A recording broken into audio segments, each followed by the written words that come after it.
န်းကြီး16တပည့်တော်တို့အားတဖန်မိန်တော်မူသည်ကားငွေရတတ်သောသူတယောက်၌ဗန္နာဆိုးရှိ၏ထိုဗန္နာဆိုးသည်သခင်၏ဥစ္စာများကိုဖျက်ဆီးသည့်အကြောင်းကိုသူတစ်ပါးတို့သည်သခင်ရှေ့၌ပြစ်တင်ကြသောသခင်သည်ဗန္နာဆိုးကိုခေါ်၍သင်အမှုရာ၌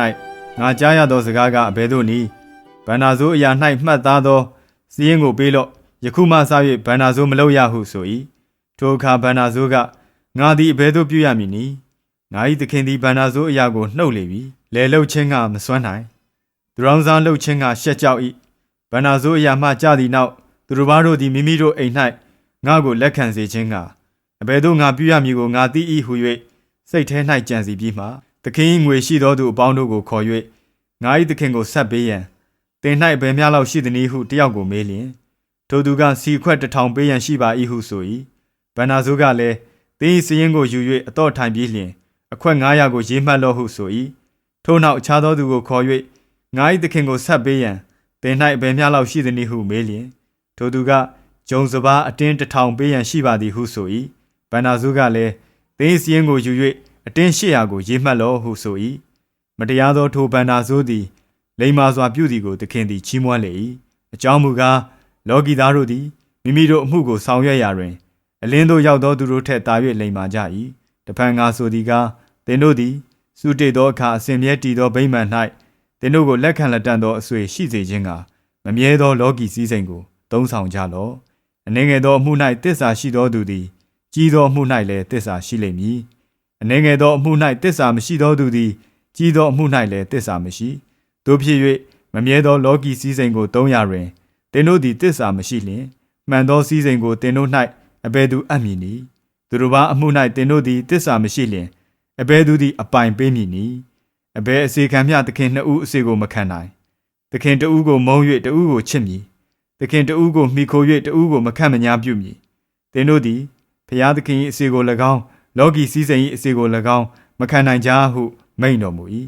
ငွေကိုတက်မဲ့သောပါရိရှဲတို့သည်ထိုစကားများကိုကြားလျင်ကိုရော့ကိုပြည့်ရပြုကြ၏ယေရှုကလည်းသင်တို့သည်လူများရှေ့မှဖြောင့်မတ်ဟန်ဆောင်တော်လဲဘုရားသခင်သည်သင်တို့စိတ်နှလုံးကိုသိမြင်တော်မူ၏လူသဘောအားဖြင့်အမျက်ထားသောအရာသည်ဘုရားသခင်ရှေ့တော်၌ဆက်ဆုပ်ယွန်ရှာပွဲဖြစ်၏ယောဟန်မရောက်မီတိုင်အောင်ပြည့်ညတ်သည့်ကျမ်းအနာဂတ်သည့်ကျမ်းရှိ၏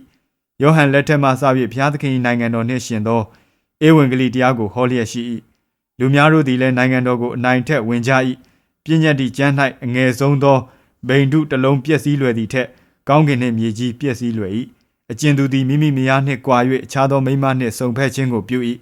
ထိုသူသည်မိမိမယားကိုပြစ်မှား၏လင်ကွာသောမိန်းမနှင့်စုံဖက်ခြင်းကိုပြုသောသူသည်လည်းသူမယားကိုပြစ်မှားသည်ဟုမိန့်တော်မူ၏တဖန်တုံတထေးတယောက်သည်နီမောင်းသောကပလာနှင့်ပိတ်ချောကိုဝစ်ဆင်၍ကာမဂုဏ်စည်းစိမ်၌နေ့တိုင်းပျော်မွေ့လျက်နေ၏လာဇရုအမည်ရှိသောသူဆင်းရဲတယောက်သည်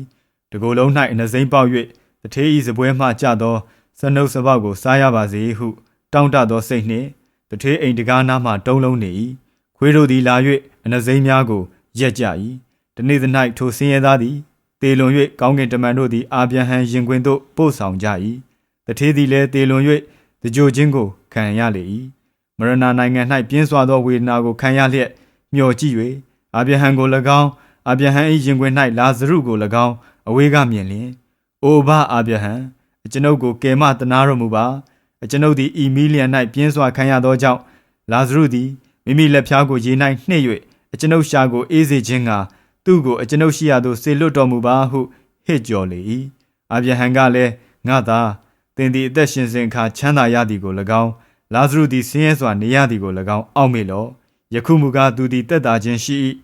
သင်သည်ဒုက္ခဝေဒနာကိုခံရ၏ထိုမှတပါငါတို့နှင့်သင်တို့စัจ जा ၌အလွန်နက်လှသောကြောက်ကြီးတည်လျက်ရှိ၏ထိုကြောင့်ဤရက်မှသင်တို့ရှိရာသို့ကူးကျင်သောသူမကူးနိုင်ထိုရက်မှငါတို့ရှိရာသို့ကူးကျင်သောသူလည်းမကူးနိုင်ဟုဆို၏တထေးကလည်းအိုဘထိုတို့မှန်လျင်အကျွန်ုပ်၌ညီ9ယောက်ရှိပါသည်ဖြစ်၍သူတို့သည်ဤပြင်းစွာခံရအရတ်သို့မရောက်မည်အကြောင်းသူတို့အားတက်သေးခံစေခြင်းကလာဇရုကိုအကျွန်ုပ်အဘအိမ်သို့ဆေလွတ်တော်မူပါအကျွန်ုပ်တောင်းပန်ပါ၏ဟုပြောဆိုလျင်အာဗျံဟံကသင်၏ညီတို့၌မောရှေမှစ၍ပရောဖက်များရှိကြ၏ပရောဖက်တို့၏စကားကိုနားထောင်ကြစေဟုဆို၏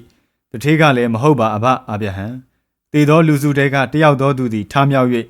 သူတို့ရှိရာသို့သွားလျင်သူတို့သည်နောင်တရကြပါလိမ့်မည်ဟုဆိုသောအာဗျံဟံကသူ သူတို့သည်မောရှေ၏စကားပရောဖက်တို့၏စကားကိုနားမထောင်လျင်တယောက်သောသူသည်တေခြင်းမှထမြောက်တော်လဲမယုံကြည်နိုင်ကြဟုအာဗြဟံဆိုသည်ဟုမိန့်တော်မူ၏